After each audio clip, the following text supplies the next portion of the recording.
വണ്ടിക്ക് വേണ്ടുന്ന മെയിൻ്റനൻസ് ചെയ്യാനായിട്ട് നമ്മൾ ഇതിൻ്റെ കസ്റ്റമേഴ്സ് ബാധ്യസ്ഥരാണ്. പലർക്കും അത് അറിയില്ല. ഇങ്ങ് ഇവിടെ നിന്നുണ്ട്, നല്ല കണ്ടീഷനാണ്. ഇപ്പോൾ എഞ്ചിനൊക്കെ നോക്കിയാൽ ഇവിടെ ലീക്കും കാര്യങ്ങളൊന്നുമില്ല, നല്ല വെൽ പാക്ഡ് ആണ്. കംപ്ലീറ്റ്ലി മെയ്ഡ് ഇൻ ഇംഗ്ലണ്ട് ആണ്.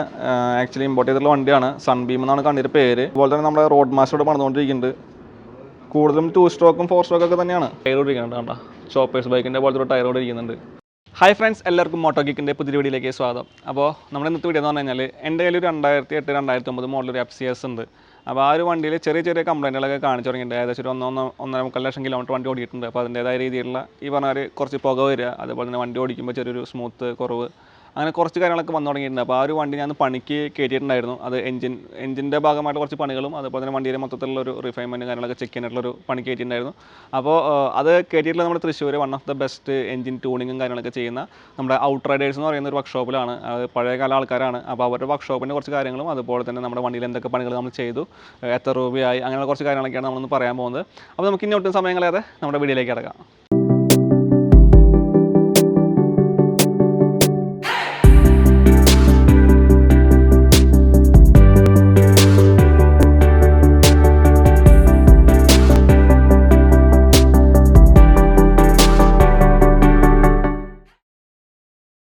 നമ്മൾ പറഞ്ഞുകൊണ്ടിരിക്കുന്ന വർക്ക്ഷോപ്പിൻ്റെ പേരെന്ന് പറയുന്നത് ഔട്ട്റൈഡേഴ്സ് എന്നാണ്. ഔട്ട്റൈഡേഴ്സ് എന്ന് പറഞ്ഞാൽ പഴയ വർക്ക്ഷോപ്പാണ്. കുറേ കാലം മുൻപേ ഉള്ള ഒരുപാട് കൊല്ലത്തെ പരിചയസമ്പത്തുള്ള ഒരു വർക്ക്ഷോപ്പാണ് ഔട്ട്റൈഡേഴ്സ് എന്ന് പറഞ്ഞു കഴിഞ്ഞാൽ. അതുപോലെ തന്നെ ഇവരുടെ ഇപ്പോൾ ഔട്ട്റൈഡേഴ്സിൽ അവിടുത്തെ കാര്യങ്ങളൊക്കെ നോക്കുന്നത് സുനിൽ കുമാർ എന്നൊരു ചേട്ടനാണ്. അവർ ആക്ച്വലി ബ്രദേഴ്സൊക്കെ ആയിട്ടാണ് അവിടെ ഇപ്പോൾ വർക്ക്ഷോപ്പ് റൺ ചെയ്യുന്നത്. സുനിൽ കുമാർ ചേട്ടനും അവരുടെ ബ്രദേഴ്സൊക്കെ ആയിട്ടാണ് അവിടെ വർക്ക്ഷോപ്പിൽ ഇപ്പോൾ കാര്യങ്ങളൊക്കെ നോക്കുന്നത്. അപ്പോൾ വർക്ക്ഷോപ്പിൻ്റെ എക്സാക്റ്റ് പൊസിഷൻ എന്ന് പറയുന്നത് നമ്മുടെ കൊക്കാലി എന്ന് പറയും, തൃശ്ശൂർ കൊക്കാലയിലാണ്. കൊക്കാലയിൽ നിന്ന് നമ്മുടെ കുറുക്കഞ്ചേരി പോകുന്ന വഴി, അതാണ് ഇപ്പോൾ കൊണ്ടുവന്നിരിക്കുന്നത്. കുറുക്കഞ്ചേരിയിലേക്ക് പോകുന്ന വഴിയാണ് ഈ കാണുന്നത്. അപ്പോൾ ഇവിടെ വന്നു കഴിഞ്ഞാൽ നമുക്ക് ഇവിടെ കയറി ഒരു 100 മീറ്റർ കഴിയുമ്പോഴേക്കും നിങ്ങളിപ്പോൾ കാണുന്ന പോലെ തന്നെ ഇപ്പോൾ ഇവിടുന്ന് ഒരു 100 മീറ്റർ കഴിയുമ്പോഴേക്കും നമുക്കൊരു പെട്രോൾ പമ്പ് വരും. ആക്ച്വലി ഈ ഒരു ഷോപ്പിലേക്ക് പോണ വഴി കുറച്ച് കൺഫ്യൂഷൻ ഉണ്ടാക്കുന്ന ഒരു കാര്യമാണ്. അപ്പോൾ കുറച്ച് കൺഫ്യൂസ്ഡ് ആണ്. അപ്പോൾ അതുകൊണ്ടാണ് ഞാൻ കറക്റ്റ് വഴി പറഞ്ഞിരുന്നത്. അപ്പോൾ ഇവിടെ കുറച്ച് വരുമ്പോൾ ഇവിടെ ഭാരത് പെട്രോളിയത്തിൻ്റെ ഒരു പമ്പ് കാണാം. അപ്പോൾ ഈ ഭാരത് പെട്രോളിയം എത്തുന്നതിന് മുമ്പായിട്ട് നമുക്ക് റൈറ്റ് സൈഡിലേക്കൊരു വഴി പോകുന്നുണ്ട്, ചെറിയൊരു വഴി. ഈ ഒരു വഴിയുടെ പോയിട്ടാണ് നമുക്ക് ഈ ഔട്ട്റൈഡേഴ്സ് എന്ന് പറയുന്ന ഈ ഒരു വർക്ക്ഷോപ്പ് വരുന്നത്. അപ്പോൾ കണ്ടത് കുറച്ച് നേരമായിട്ടുള്ള വഴിയാണ്. നമുക്ക് പെട്ടെന്ന് വന്നു കഴിഞ്ഞാൽ അറിയാത്തൊരാൾക്ക് പെട്ടെന്ന് വന്നാൽ ചിലപ്പോൾ മനസ്സിലാക്കാൻ ബുദ്ധിമുട്ടുണ്ടായിരിക്കും. അപ്പോൾ അതുകൊണ്ടാണ് ഞാൻ കറക്റ്റായിട്ട് ആ ഒരു വഴി ഇപ്പോൾ നിങ്ങൾക്ക് കാണിച്ചു തരുന്നത്. അപ്പോൾ ഇവിടെ നിന്ന് കുറച്ചും കൂടെ ഉള്ളൂ, നമുക്ക് ചെറിയൊരു ഡിസ്റ്റൻസ് ഇവിടെ നിന്ന് നമുക്ക് വരുന്നുള്ളൂ. അപ്പോൾ ഇവിടെ വന്നു കഴിഞ്ഞാൽ ഇതാണ് നമ്മുടെ സ്പോട്ട്. നമ്മൾ ഈ കാണുന്നതാണ് നമ്മുടെ ഔട്ട്റൈഡേഴ്സ് എന്ന് പറയുന്ന നമ്മുടെ വർക്ക്ഷോപ്പ്. അപ്പോൾ ഇവിടെയാണ് നമ്മൾ നമ്മുടെ വണ്ടി കൊടുത്തിരിക്കുന്നത്. ഇവിടെയാണ് നമ്മുടെ സുനിൽ ചേട്ടനുള്ളത്. അപ്പോൾ നമുക്ക് വണ്ടി നമ്മുടെ കാറൊന്ന് സൈഡാക്കിയിട്ട് നമുക്ക് വണ്ടിയുടെ അടുത്തേക്കൊന്ന് പോവാം. ഇവിടെ ശരിക്ക് അവിടേക്ക് പോകുന്ന വണ്ടിയാണ്. ഇവിടെ കാറിൽ വരുന്ന ആൾക്കാരും സൂക്ഷിക്കണം. നമുക്ക് കാറ് പാർക്ക് ചെയ്യാൻ കുറച്ച് ബുദ്ധിമുട്ടുള്ള സ്ഥലമാണ്. അപ്പോൾ നമ്മൾ നമ്മുടെ ഔട്ട്റൈഡേഴ്സിൻ്റെ നമ്മുടെ വർക്ക്ഷോപ്പിൽ ഗാരേജിൽ എത്തിയിരിക്കുകയാണ്. അപ്പോൾ ഈ ഒരു വർക്ക്ഷോപ്പിനെ കുറിച്ച് പറയുമ്പോൾ നമ്മൾ നേരത്തെ പറഞ്ഞ പോലെ തന്നെ ഒരുപാട് പഴയ വണ്ടികൾ, ഒരുപാട് വിൻറ്റേജ് സീരീസിലാണെങ്കിലും പുതിയ വണ്ടികളാണെങ്കിലും തന്നെ ഒരുപാട് വണ്ടികൾ സർവീസ് ചെയ്യുന്നൊരു സ്ഥലമാണ്. അപ്പോൾ നമ്മുടെ വണ്ടിയുടെ പണിയോടെ കഴിഞ്ഞിരിക്കുന്നുണ്ട്. അപ്പോൾ ഇതാണ് നമ്മുടെ വണ്ടി. ആക്ച്വലി ഈ ഒരു വണ്ടിനെ കുറിച്ച് പറയുന്ന സമയത്ത് ഞാൻ ആദ്യമായിട്ട് എടുത്തിട്ടുള്ള വണ്ടിയാണ്. 2008 ഈ ഒരു വണ്ടി നമ്മൾ പർച്ചേസ് ചെയ്യുന്നത്. അപ്പോൾ 2008 നമ്മൾ ഈ ഒരു വണ്ടി പർച്ചേസ് ചെയ്യുന്ന സമയത്ത് നമ്മൾ 2008 2009 ആ ഒരു കാലഘട്ടത്തിലാണ്. അപ്പോൾ ആ ഒരു സമയത്ത് നമ്മൾ പർച്ചേസ് ചെയ്യുന്ന സമയത്ത് ഈ ഒരു വണ്ടിയിൽ എന്താ പറയുക, യമഹയിൽ വന്നിരുന്ന ഒരു നേക്കിഡ്, ഒരു എന്താ പറയുക, ഒരു ന്യൂ ജനറേഷൻ നേക്കിഡ് സീരീസിൽ വന്നിരുന്ന ഒരു വണ്ടിയായിരുന്നു നമ്മുടെ FC എന്ന് പറയുമ്പോൾ. അപ്പോൾ ഒരു നല്ല രീതിയിൽ തന്നെ സെയിൽസുള്ള ഈ വണ്ടി ഇറങ്ങിയപ്പോൾ നല്ല ഒരുപാട് എൻക്വയറീസ് ഉണ്ടായിരുന്നു. നല്ല സെയിൽസുള്ള ഒരു വണ്ടി തന്നെയായിരുന്നു നമ്മുടെ FCS എന്ന് പറയുന്നത്. അപ്പോൾ അന്ന് കാലത്ത് എന്ന് പറഞ്ഞു കഴിഞ്ഞാൽ നമ്മുടെ യമഹ കംപ്ലീറ്റ് ഡൗൺ ആയിട്ട് നിൽക്കുന്ന സമയമായിരുന്നു ഒരു സെയിൽസിലും അതിലൊക്കെ. പക്ഷേ ഈ ഒരു വണ്ടി വന്നതിന് ശേഷം ഒരുപാട് എൻക്വയറി യമഹയിൽ വന്നു തുടങ്ങി. പിന്നെ യമഹയിലുള്ള വണ്ടികൾക്കൊക്കെ നല്ലൊരു എൻക്വയറീസും കാര്യങ്ങളൊക്കെ വന്നു തുടങ്ങി. അങ്ങനെ മാർക്കറ്റിലേക്ക് തിരിച്ചു വരാനായിട്ട്, അതായത് യമഹ കമ്പനിയുടെ മാർക്കറ്റ് തിരിച്ചു വരാനായിട്ട് കാരണം ഉണ്ടാക്കിയിട്ടുള്ള ഒരു വണ്ടി കൂടിയാണ് നമ്മുടെ FCS എന്ന് പറയുമ്പോൾ. അപ്പോൾ ഈ വണ്ടിയിൽ പിന്നെ വേറൊരു പ്രത്യേകതയുണ്ട്. 2008 2009 കാലഘട്ടത്തിൽ ആക്ച്വലി ഈ ഒരു വണ്ടിയിൽ സെൽഫ് സ്റ്റാർട്ട് മാത്രമേ ഉള്ളൂ, കിക്കറില്ല. സാധാരണ ആ ഒരു കാലഘട്ടത്തിലുള്ള വണ്ടികളിലൊക്കെ കിക്കർ ഉണ്ടായിരുന്നു, പക്ഷേ സെൽഫ് സ്റ്റാർട്ട് ഉണ്ടാവാത്തൊരു കാലമായിരുന്നു. പക്ഷേ ഇതിൽ നേരെ ഓപ്പോസിറ്റ് ആയിരുന്നു. അപ്പോൾ ഒരു പുതിയൊരു റെവല്യൂഷൻ എന്നുള്ള രീതിയിൽ തന്നെ അത് എന്താ പറയുക, റിസ്പെക്റ്റിൽ വന്നിട്ടുള്ള മാറ്റങ്ങളൊക്കെ വന്നിട്ടുള്ള ഒരു വണ്ടിയാണ് ഈ ഒരു FCS എന്ന് പറയുമ്പോൾ. ഇതിന് ശേഷം ഇപ്പോൾ വരുന്ന പുതിയ വണ്ടികൾക്കൊക്കെ നമുക്കിപ്പോൾ കിക്കറും സെൽഫ് സ്റ്റാർട്ടും ഒരുപോലെ വരുന്നുണ്ട്. പക്ഷേ ഈ ഒരു സീരീസിൽ വന്ന എനിക്ക് തോന്നുന്നു 2008 തൊട്ട് 2010 വരെയുള്ള ഒരു വണ്ടികൾക്കൊന്നും സെൽഫ് സ്റ്റാർട്ട് ഇല്ല, കിക്കറില്ല, സെൽഫ് സ്റ്റാർട്ട് മാത്രമേ ഉള്ളൂ. അപ്പോൾ ആ ഒരു സീരീസിൽ പെട്ട വണ്ടിയാണിത്. പിന്നെ ഈ ഒരു വണ്ടി ആക്ച്വലി അത്യാവശ്യം നല്ല രീതിയിൽ ഇപ്പോൾ നമ്മൾ പണിത് ഇറക്കിയിട്ടുണ്ട്. അത്യാവശ്യം നല്ല രീതിയിൽ എന്ന് പറഞ്ഞു കഴിഞ്ഞാൽ ഈ വണ്ടി 1.5 ലക്ഷം കിലോമീറ്റർ വരെ ഇതിൻ്റെ മീറ്റർ വർക്കിംഗ് ആയിരുന്നു. അതിനുശേഷം നമുക്ക് മീറ്റർ കംപ്ലൈൻ്റ് ആയിരുന്നു. പിന്നെ ഞാൻ മീറ്റർ ശരിയാക്കിയിട്ടുണ്ടായിരുന്നില്ല. 2600 രൂപ 2500 രൂപയായിരുന്നു മീറ്ററിൻ്റെ കോസ്റ്റ്. അപ്പോൾ ഞാനത് അത്ര കണ്ട് കാര്യമാക്കിയിട്ടുണ്ടായിരുന്നില്ല. അപ്പോൾ അതിനുശേഷം ഇപ്പോൾ ഞാൻ മീറ്റർ മാറ്റി. ഓൾമോസ്റ്റ് ഇപ്പോൾ എനിക്ക് തോന്നുന്നു 1.25 ലക്ഷം കിലോമീറ്റർ ആയിട്ടുണ്ടായിരിക്കണം ഈ ഒരു വണ്ടി. അപ്പോൾ അതിൻ്റെ ഭാഗമായിട്ട് തന്നെ ആയിരിക്കണം ഈ ഒരു കംപ്ലയിൻസും കാര്യങ്ങളൊക്കെ വന്നിട്ടുള്ളത്. അപ്പോൾ ഒരു ദിവസം ഞാൻ നോക്കിയ സമയത്ത് വണ്ടിയുടെ ഉള്ളിൽ നിന്ന് നമ്മൾ ആക്സിഡൻറ്റ് കൊടുക്കുമ്പോൾ വണ്ടി സ്റ്റാർട്ടാക്കി ആക്സിഡൻറ്റ് കൊടുക്കുന്ന സമയത്ത് പുക വരിക, ഈ വൈറ്റ് കളർ പുക ഇങ്ങനെ വന്നുകൊണ്ടിരിക്കുക. അതുപോലെ വണ്ടി സ്റ്റാർട്ടാവാനായിട്ട് ബുദ്ധിമുട്ട്, അങ്ങനെ കുറച്ച് കാര്യങ്ങളൊക്കെ വന്നു തുടങ്ങി. അപ്പോൾ നമ്മൾ പ്ലഗ് സാധാരണ നമ്മൾ ചെയ്യണ പോലെ പ്ലഗ് മാറ്റി. പിന്നെ ഈ പുക വന്നപ്പോൾ നമുക്ക് മനസ്സിലായി ഏകദേശം ഇതൊരു എൻജിൻ കംപ്ലയിൻ്റ് ആയി തുടങ്ങിയെന്നുള്ളത് മനസ്സിലായി. അപ്പോൾ ഇതിനെക്കുറിച്ച് ചിന്തിച്ചു. ഇതിപ്പോൾ സർവീസ് ചെയ്യേണ്ട കാര്യമൊക്കെ നമ്മൾ ആലോചിച്ചു. അപ്പോൾ നോക്കിയപ്പോൾ ഈ പറഞ്ഞ പോലെ ഒരു 7000 രൂപ ആ റേഞ്ചിലൊക്കെ വരും എന്നുള്ളതാണ് നമ്മൾ യമഹയിലൊക്കെ പോയി ചോദിച്ചു. ഇപ്പോൾ എല്ലാവരും പറഞ്ഞത്. കാരണം ഇതിൻ്റെ ഇതൊക്കെ മാറണം, സിലിണ്ടറും കാര്യങ്ങളൊക്കെ മാറണം. എന്നാലാണ് നമുക്ക് അതായത് നമ്മുടെ ഓയിൽ സിലിണ്ടറിലേക്ക് ഹെഡിലേക്ക് വരുമ്പോഴാണ് ഈ ഒരു പുക കൂടുതലായിട്ടും പുറത്തേക്ക് തള്ളണത്. പിന്നെ ഇതിൽ നമുക്ക് സെൽഫ് മാത്രമല്ല. അപ്പോൾ അതുകൊണ്ട് തന്നെ നമ്മുടെ എന്താ പറയുക പ്ലഗിന് അല്ലെങ്കിൽ പ്ലഗിലേക്ക് ഇത് കയറി കഴിഞ്ഞാൽ, അതായത് നമ്മുടെ കാർബൺ കയറി കഴിഞ്ഞാൽ സ്റ്റാർട്ട് ആവാനായിട്ടൊരു ബുദ്ധിമുട്ടുണ്ടായിരിക്കും. അപ്പോൾ അങ്ങനെ നോക്കി നമ്മളപ്പോൾ അത്യാവശ്യം നല്ല രീതിയിൽ കിലോമീറ്റർ ഓടിയിട്ടുണ്ട്. അപ്പോൾ പിന്നെ നമ്മളത് ചേഞ്ച് ചെയ്യാമെന്ന് വിചാരിച്ചു. അപ്പോൾ ചേഞ്ച് ചെയ്യാമെന്ന് നോക്കിയപ്പോൾ സർവീസ് സെൻ്ററിൽ പോകുമ്പോൾ ഒരുപാട് പൈസയാവും. അപ്പോൾ എൻജിൻ പണിയാൻ നല്ലൊരു മെക്കാനിക്കിനെ അന്വേഷണം നടക്കുമ്പോഴാണ് നമുക്ക് ഔട്ട്റൈഡേഴ്സിന് കിട്ടിയത്. ഔട്ട്റൈഡേഴ്സ് ഞാൻ നേരത്തെ പറഞ്ഞ പോലെ തന്നെ സുനിൽ കുമാർ ചേട്ടനൊക്കെ ഒരുപാട് കാലം പഴക്കമുള്ളതും അതുപോലെ തന്നെ എൻജിനൊക്കെ സ്പെഷ്യലൈസ് ചെയ്തിട്ട് ഈ ഒരു വർക്ക്ഷോപ്പിൻ്റെ പ്രത്യേകത എന്ന് പറഞ്ഞു കഴിഞ്ഞാൽ ഇവർ എൻജിൻ ഒരുപാട് സ്പെഷ്യലൈസ് ചെയ്തിട്ട് വർക്ക് ചെയ്യുന്ന ആൾക്കാരാണ്. പഴയ അതായത് 2 സ്ട്രോക്ക് ആണെങ്കിലും 4 സ്ട്രോക്ക് ആണെങ്കിലൊക്കെ നല്ല രീതിയിൽ തന്നെ എൻജിൻ ട്യൂൺ ചെയ്ത് നമുക്ക് തരും. അങ്ങനത്തെ അതായത് ഇവർക്ക് റേസിങ്ങിൻ്റെ ഒക്കെ ഒരു കമ്പുള്ള ആൾക്കാരാണ് അവർ. പണ്ട് കാലത്ത് നമ്മുടെ ഈ 2 സ്ട്രോക്ക് ആണെങ്കിലും 4 സ്ട്രോക്ക് വണ്ടികളൊക്കെ ആണെങ്കിലും ഒരു റേസ് പാക്കിലേക്ക് മാറ്റിയിട്ടുള്ള ആൾക്കാരാണ് ഇവർ. കാരണം ഇവർ ഇപ്പോൾ ഈ സുനിൽ കുമാർ ചേട്ടനൊക്കെ നമുക്ക് FMSIയിലൊക്കെ ലൈസൻസ് ഉള്ള ആൾക്കാരാണ്. പിന്നെ അതുപോലെ തന്നെ റാലി, അതുപോലെ റൈഡേഴ്സ്, ഇവരൊക്കെ പഴയ റൈഡേഴ്സൊക്കെയാണ്. അപ്പോൾ അതുപോലെ തന്നെ നമുക്ക് എടുത്തു പറഞ്ഞിട്ടൊരു കാര്യം എന്ന് പറഞ്ഞാൽ നമ്മുടെ CD ജിനൻസാർ ഉണ്ടല്ലോ, നമ്മുടെ മോട്ടോക്രോസിൻ്റെ ഒക്കെ. അപ്പോൾ മൂപ്പരുടെ ഒക്കെ വണ്ടികൾ പണിതിരുന്നത് ആദ്യകാലങ്ങളിൽ പണിതിരുന്നത് ഇവിടെയായിരുന്നു. ആക്ച്വലി അവരൊക്കെ ഒരു ഗുരു എന്നുള്ള രീതിയിലൊക്കെ വരുന്ന ഒരു സ്ഥലമാണ് ഈ ഒരു ഔട്ട്റൈഡേഴ്സ് എന്നൊക്കെ പറയുന്ന ഈ ഒരു ഷോപ്പ് എന്ന് പറയുന്നത്. അപ്പോൾ അങ്ങനെ നമ്മൾ അന്വേഷിച്ച് വന്നപ്പോഴാണ് ഈ ഒരു ഷോപ്പ് കിട്ടിയതും നമുക്ക് ഈ ഒരു ഷോപ്പിലേക്ക് നമ്മൾ വണ്ടി കൊണ്ടുവന്നതും. അപ്പോൾ ഇനി നമ്മൾ മാറിയിട്ടുള്ള കാര്യങ്ങൾ ഞാൻ പറഞ്ഞുതരാം. ഇപ്പോൾ നമ്മൾ ഈ കാണുന്ന പോലെ തന്നെ നമ്മുടെ സിലിണ്ടർ നമ്മുടെ ഇത് മാറിയിട്ടുണ്ട്. പിന്നെ ടെൻഷനർ മാറിയിട്ടുണ്ട്. പിന്നെ നമുക്ക് ഈ പറഞ്ഞ പോലെ തന്നെ മൊത്തത്തിൽ ഡീകാർബണേഷൻ ഇതിൽ ചെയ്തിട്ടുണ്ട്. ഇപ്പോൾ കാണുമ്പോൾ തന്നെ നിങ്ങൾക്ക് അറിയാം, ഇത് കണ്ടത് ഈ പെയിൻറ്റിങ് കണ്ടാൽ തന്നെ അറിയാം ഇത് കംപ്ലീറ്റ് മാറിയിട്ട് പുതിയൊരു യൂണിറ്റാണെന്നുള്ളത്. അപ്പോൾ അത് ഇങ്ങനെ നമുക്ക് ആ ഒരു കംപ്ലയിൻറ്റ് ഏകദേശം ഒരു 50,000 കിലോമീറ്റർ അല്ലെങ്കിൽ അടുത്തൊരു 1 ലക്ഷം കിലോമീറ്ററിലേക്ക് നമുക്ക് ഇതൊരു കംപ്ലയിൻറ്റ് വരും. ശരിക്കും നമുക്ക് ആ ഒരു ബോർ ചെയ്ത് തരാമെന്ന് പറഞ്ഞു നമുക്ക്. പക്ഷേ ബോർ ചെയ്യുമ്പോൾ ചിലപ്പോൾ നമ്മൾ ലോങ് റൈഡൊക്കെ പോണതാണ്, അതുപോലെ തന്നെ ഒരുപാട് ദീർഘദൂര യാത്രകളൊക്കെ ചെയ്യുന്ന സമയത്ത് ചിലപ്പോൾ ഈ ബോർ ചെയ്തിട്ടുള്ള സിലിണ്ടറിന് ചിലപ്പോൾ ക്രാക്ക് വീഴാനുള്ള സാധ്യത കൂടുതലാണ്. അപ്പോൾ അതുകൊണ്ടാണ് നമ്മളത് കംപ്ലീറ്റ് ആയിട്ട് അത് സുനിൽ ചേട്ടൻ തന്നെ പറഞ്ഞിട്ടാണ് നമ്മളത് പുതിയൊരു രീതിയിലേക്ക് പുതിയ ഇത് വെച്ചത്. മീൻസ് കംപ്ലയിൻറ്റ്, പുതിയൊരു കംപ്ലയിൻറ്റ് അതിലേക്ക് വരരുത്, നമ്മൾ റൺ ചെയ്യുന്ന സമയത്ത് വേറെ ബുദ്ധിമുട്ടുകൾ ഇല്ലാതിരിക്കാനായിട്ടാണ് നമ്മളത് പുതിയതായിട്ട് മാറ്റിയിട്ടുള്ളത്. പിന്നെ നമ്മളിതിൻ്റെ ടൈമിംഗ് ചെയിൻ മാറ്റിയിട്ടുണ്ട്. ഈ പറഞ്ഞ പോലെ തന്നെ ടൈമിംഗ് ചെയിൻ ചെറിയൊരു സൗണ്ട് വന്ന് തുടങ്ങിയിട്ടുണ്ടായിരുന്നു. കംപ്ലയിൻറ്റ് തുടങ്ങിയിട്ടുണ്ടായിരുന്നില്ല, പക്ഷേ ചെറിയ രീതിയിൽ സൗണ്ടിൻ്റെ ഒരു വ്യത്യാസം വന്നിരുന്നു. അപ്പോൾ ഞാൻ പിന്നെ അത് ഈ പറഞ്ഞ പോലെ എന്തായാലും നമുക്കിത് മൊഡ്യൂൾ മാറുന്നുണ്ട്, അപ്പോൾ കൂടെ തന്നെ നമ്മളത് മാറിക്കോട്ടെ എന്ന് വിചാരിച്ചിട്ടാണ് ടൈമിംഗ് ചെയിൻ മാറിയിട്ടുള്ളത്.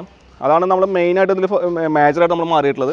പിന്നെ അല്ലറ ചില്ലറ പണികൾ, ഈ പറഞ്ഞ ഒരു ലൂബ്രിക്കേഷൻ കൊടുക്കൽ, പിന്നെ എന്താ പറയുക വണ്ടി ഒന്ന് ഓടിച്ച് നോക്കിയിട്ടുള്ള പിന്നെ മാറ്റേണ്ട ചെറിയ ചെറിയ കാര്യങ്ങളൊക്കെ ആൾ മാറ്റിയിട്ടുണ്ട്. അപ്പോൾ മൊത്തത്തിൽ ഇപ്പോൾ എനിക്ക് ഏകദേശം ഒരു 6000 രൂപയുടെ അടുത്താണ്, 5500-6000 രൂപയുടെ അടുത്താണ് എനിക്കിപ്പോൾ ഒരു കോസ്റ്റ് വന്നിട്ടുള്ളത്. പക്ഷേ ഫൈനാണ്, കാരണം നല്ല രീതിയിൽ തന്നെ ട്യൂൺ ചെയ്ത് നല്ല ഒരു ട്യൂണിങ് നമുക്ക് ഒരു വണ്ടിയിൽ നിന്ന് കിട്ടിയിട്ടുണ്ട്. അപ്പോൾ അത് നല്ലൊരു കാര്യമാണ്. അപ്പോൾ ഇത്രയാണ് നമുക്ക് നമ്മുടെ വണ്ടീനെ കുറിച്ച് പറയാനായിട്ടുള്ളത്. അപ്പോൾ ആർക്കെങ്കിലും നമ്മുടെ വണ്ടിയുടെ എൻജിൻ പണിയായിട്ട് ബന്ധപ്പെട്ടത്, സ്പെഷ്യലി എൻജിൻ പണിയായിട്ട് ബന്ധപ്പെട്ടുള്ള എന്തെങ്കിലുമൊക്കെ ചെയ്യണമെന്നുണ്ടെങ്കിൽ ഔട്ട്റൈഡേഴ്സിലേക്ക് വരാം. ഇനി ഔട്ട്റൈഡേഴ്സിൻ്റെ കുറച്ച് ഉൾവശത്തെ കുറച്ച് കാര്യങ്ങൾ ഞാൻ കാണിച്ചു തരാം. ഇവിടുത്തെ പഴയ കാല കുറച്ച് കാര്യങ്ങൾ കാണിച്ചിട്ട് ഇവർ ചെയ്യുന്ന വർക്കുകളും കാര്യങ്ങളൊക്കെ എങ്ങനെ ഏത് രീതിയിലാണെന്ന് ഞാൻ പറഞ്ഞുതരാം. അപ്പോൾ നമുക്ക് വർക്ക്ഷോപ്പിൻ്റെ ഉള്ളിലേക്ക് പോകാം. അപ്പോൾ നമ്മൾ ഈ കാണുന്നതാണ് നമ്മുടെ ഗ്യാരേജിൻ്റെ ഉൾവശം. അപ്പോൾ ഇവിടെ കയറുമ്പോൾ തന്നെ നിങ്ങൾ കാണുന്നതായിരിക്കും. ഇപ്പോൾ വേണ്ട ഒരു പഴയൊരു SD എടുക്കുന്നുണ്ട്. SD റോഡ് കിങ് ഇവിടെ നിന്നുണ്ട്. നല്ല കണ്ടീഷനാണ്. ഇപ്പോൾ എഞ്ചിനൊക്കെ നോക്കിയാൽ ഇവിടെ ലീക്കും കാര്യങ്ങളൊന്നുമില്ല, നല്ല വെൽ പാക്ഡ് ആണ്. വേറെ ഓയിൽ ലീക്കോ കാര്യങ്ങളൊന്നും ഇല്ലാത്തൊരു നല്ലൊരു എഞ്ചിനായിട്ടുള്ള ഒരു അടിപൊളി വണ്ടിയാണ് കാണുന്നത്. റോഡ് കിങ് എന്താണെങ്കിലും സൂപ്പറായിട്ടുണ്ട്. കംപ്ലീറ്റ് വർക്ക് കഴിഞ്ഞുള്ള വണ്ടിയാണെന്ന് തോന്നുന്നുണ്ട്. അതുപോലെ തന്നെ ഇപ്പോൾ ഈ ഒരു വശത്തേക്ക് വരികയാണെങ്കിൽ നമുക്ക് ഇവിടെയും ഒരു SD ഇരിക്കുന്നുണ്ട്. ഞാൻ പറഞ്ഞില്ല, ഇപ്പോൾ ഒരു വിൻറ്റേജ് 2 സ്ട്രോക്ക് വണ്ടിയാണെങ്കിലും നല്ല രീതിയിൽ തന്നെ പണിതിറക്കി തരും നമ്മുടെ സുനിലേട്ടൻ. അതാണ് ഒരു കാര്യം. സുനിലേട്ടൻ എന്ന് പറയുമ്പോൾ സുനിലേട്ടനും എൻ്റെ ബ്രദേഴ്സാണ് ഇവിടെ കാര്യങ്ങളൊക്കെ ചെയ്തുകൊണ്ടിരിക്കുന്നത്. പിന്നെ ഇതിൻ്റെ ഉള്ളിലേക്ക് വരികയാണെങ്കിൽ ഇത് നമ്മുടെ ഈ കണ്ണാണ്ടിരിക്കുന്ന ചങ്ങയാണ് സുനിലേട്ടൻ. കാര്യമായിട്ട് കണക്കാക്കാം. ഷോപ്പിൽ കുറച്ച് ട്രോഫികളൊക്കെ ഇവിടെ വെച്ചിട്ടുണ്ട്. കുറച്ച് ഇവൻറ്റുകളുടെ ട്രോഫിയും കാര്യങ്ങളൊക്കെ ഇവിടെ വെച്ചിട്ടുണ്ട്.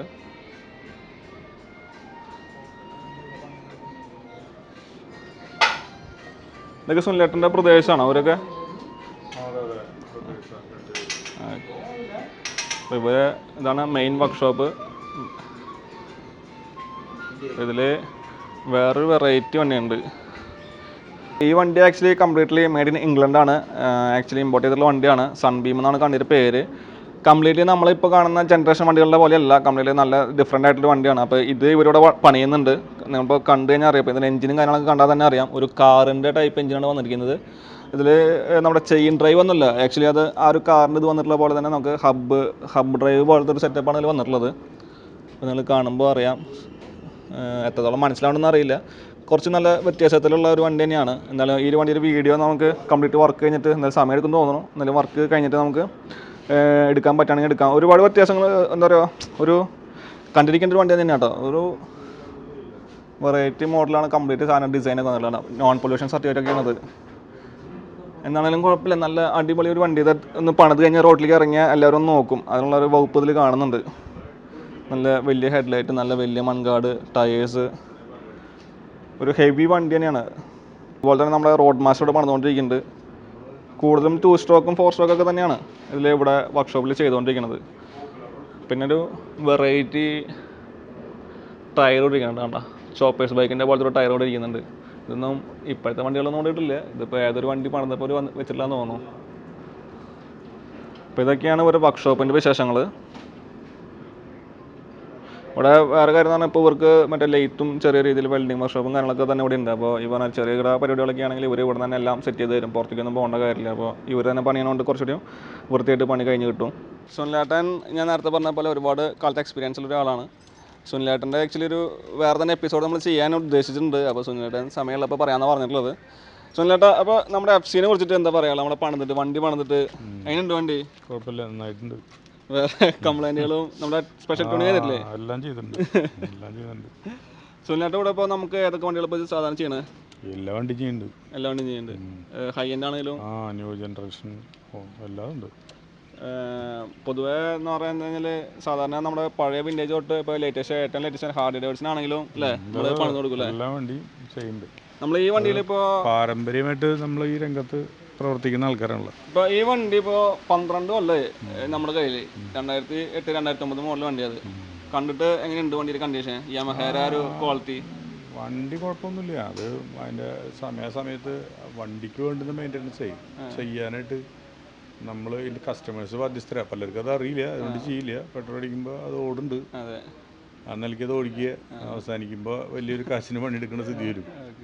അപ്പോൾ അതായത് യഥാസമയം ചെയ്യേണ്ട കാര്യങ്ങളുണ്ട്. ഇപ്പോൾ ഒരു 10-35 കിലോമീറ്റർ ആയിരുന്നു ഡീകാർബണൈസ് ചെയ്യുക, അങ്ങനത്തെ കാര്യങ്ങളൊക്കെ ചെയ്തു പോയാൽ അതിൻ്റെ പെർഫോമൻസ്, അത് അതിൻ്റെ ഉൽപ്പാദകൻ ഉണ്ടാക്കിയ സമയത്ത് കിട്ടുന്ന അത് നമുക്ക് മെയിൻറ്റെയിൻ ചെയ്യാൻ പറ്റും. പലർക്കും അത് അറിയില്ല. അത് കാരണം ചെറിയ കാര്യങ്ങൾ വരുമ്പോൾ അത് ചെയ്യാണ്ട് അത് എക്സ്ചേഞ്ച് ചെയ്ത് വീണ്ടും പുതിയ വണ്ടിയിലേക്ക് പോകുന്ന വലിയൊരു സാമ്പത്തിക നഷ്ടം ഉണ്ടാക്കാവുന്ന രീതിയിൽ കസ്റ്റമേഴ്സ് പോയിക്കൊണ്ടിരിക്കുകയാണ്. അതെ, ഞാനിപ്പോൾ അതാണ് വണ്ടി ആക്ച്വലി ഒരു ഡിസ്കഷൻ വന്നു, ഇങ്ങനെ ഇനിയിപ്പോൾ പണികൾ വന്നു തുടങ്ങിയിൽ കൊടുക്കണമെന്നുള്ളത്. പക്ഷെ നോക്കിയപ്പോൾ 2 ലക്ഷം 3 ലക്ഷം വേണമെങ്കിൽ അടുത്തൊരു വണ്ടി എടുക്കണമെങ്കിൽ ഇനിയിപ്പോൾ നമ്മളാണെങ്കിൽ ആ ഒരു ഓട്ടം കുറഞ്ഞു, ഇപ്പോൾ കംപ്ലീറ്റ് കാറിന് മുകളിലായി. അപ്പോൾ ബൈക്കിൻ്റെ ഓട്ടം. അപ്പോൾ ഞാനും വിചാരിച്ചെങ്കിൽ ഇപ്പോൾ ഇത്രയും ഒരു 10,000 ഇറക്കിയാൽ പിന്നെ ഒരു 1-2 കൊല്ലം സുഖമായിട്ട് നമുക്ക് ഉപയോഗിക്കാം. ഇനിയിപ്പോൾ വലിയ കംപ്ലൈൻറ്റ്സ് ഒന്നും വരാനില്ല.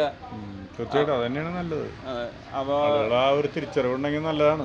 ഇപ്പോൾ ഇത്തരത്തിലുള്ള ആ ശ്രദ്ധ പലർക്കും ഇല്ല. അതാണ് ഞാൻ ആ പുക വന്നപ്പോൾ എനിക്ക് ടെൻഷനായത്. പുക വന്നപ്പോൾ ഞാൻ പിന്നെ വണ്ടിയോടെ വെച്ചു. ഈ പറഞ്ഞ പോലെ ഒരാളെ തപ്പി നടന്ന് കിട്ടി എന്നുള്ള സെറ്റപ്പിലാണ്. പിന്നെ വേറെ സ്ഥലത്ത് കൊണ്ടുപോയതിനും കാര്യം നമ്മൾ പല സ്ഥലത്ത് കൊണ്ടുപോയതില്ലേ, പണി കറക്റ്റ് എഞ്ചിൻ പണിയാകുമ്പോൾ കറക്റ്റ് അറിയാത്ത ആൾക്കാർ ചെയ്ത് കഴിഞ്ഞാൽ ഒരു കുറച്ച് കഴിയുമ്പോൾ അത് ബുദ്ധിമുട്ടായി വരും. അപ്പോൾ പിന്നെ ഞാൻ അന്വേഷിച്ചിട്ടാണ് നമ്മൾ ഈ പറഞ്ഞ പോലെ നമ്മൾ എത്തിയത്. പിന്നെ ഇതിനിപ്പോൾ നമ്മൾ എന്തൊക്കെ ചെയ്തിട്ടുള്ളത് കറക്റ്റായിട്ട്? അല്ല, ഇത് സിലിണ്ടർ മിഷൻ അസംബ്ലി മാറിയല്ലോ. പിന്നെ ഹെഡൊക്കെ ഡീകാർബണൈസ് ചെയ്തു, വാൽവൊക്കെ സീറ്റ് ചെയ്തു. പഴയ പെർഫോമൻസ് കിട്ടാവുന്ന രീതിയിലുള്ള എല്ലാ കാര്യങ്ങളും ചെയ്തിട്ടുണ്ട്.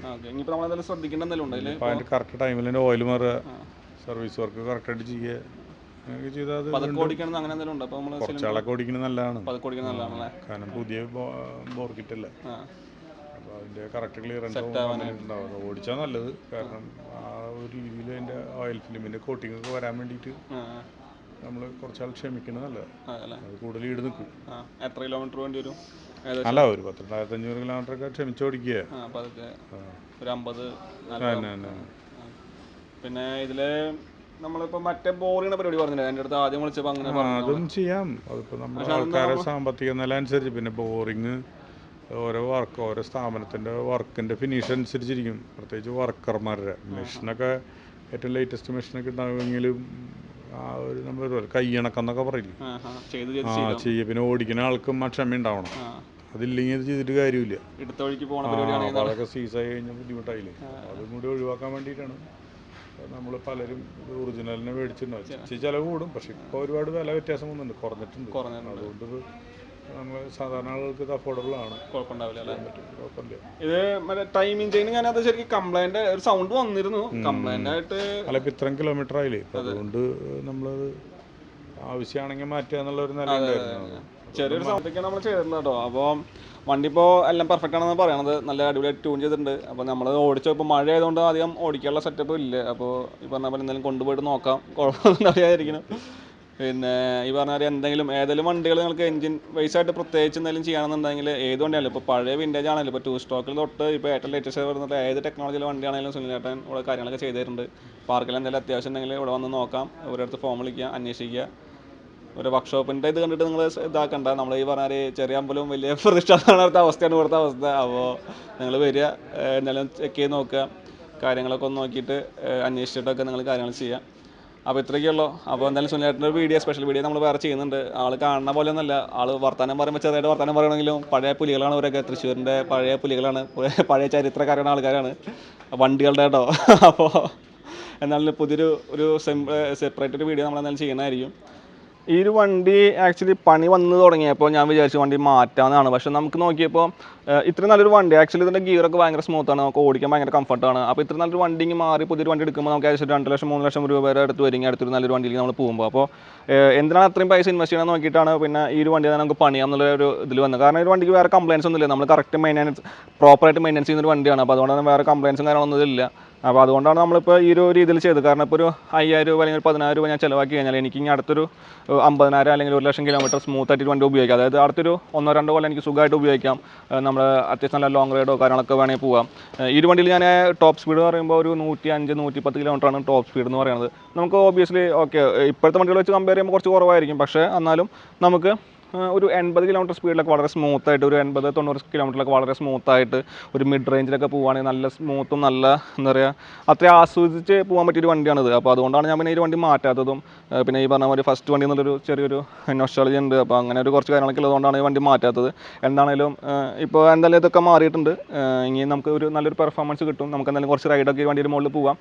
അടുത്തൊരു കുറച്ച് വീഡിയോസൊക്കെ നമുക്ക് വേണമെങ്കിൽ ഈ വണ്ടിയുടെ മുകളിൽ ഒരു ട്രിപ്പ് കാര്യങ്ങളൊക്കെ ചെയ്തിട്ടുള്ള ഒരു കുറച്ച് വീഡിയോസും കാര്യങ്ങളൊക്കെ ഞാൻ ചെയ്തുതരാം. അപ്പോൾ ഇത്രയൊക്കെയാണ് നമ്മുടെ ഔട്ട്റൈഡേഴ്സ് വർക്ക്ഷോപ്പ് ഗാരേജിനെ കുറിച്ച് പറയാനായിട്ടുള്ളത്. അപ്പോൾ എല്ലാവർക്കും ഒരു വീഡിയോ ഇഷ്ടപ്പെട്ട ലൈക്ക് ചെയ്യുക, ഷെയർ ചെയ്യുന്ന സുഹൃത്തുക്കളിലേക്ക് എത്തിക്കുക. ഈ പറഞ്ഞ പോലെ എന്തെങ്കിലും നിങ്ങൾക്ക് എൻക്വയറീസ് ഒക്കെ ഉണ്ടെങ്കിൽ നേരിട്ട് അവർ വിളിക്കാവുന്നതാണ്. അവരുടെ ഫോൺ നമ്പറും കാര്യങ്ങളൊക്കെ നമ്മൾ ഡിസ്ക്രിപ്ഷൻ ബോക്സിൽ കൊടുക്കുന്നതായിരിക്കും. അപ്പോൾ പുതിയ വീഡിയോയുമായി കാണുന്നല്ലോ എല്ലാവർക്കും ബൈ.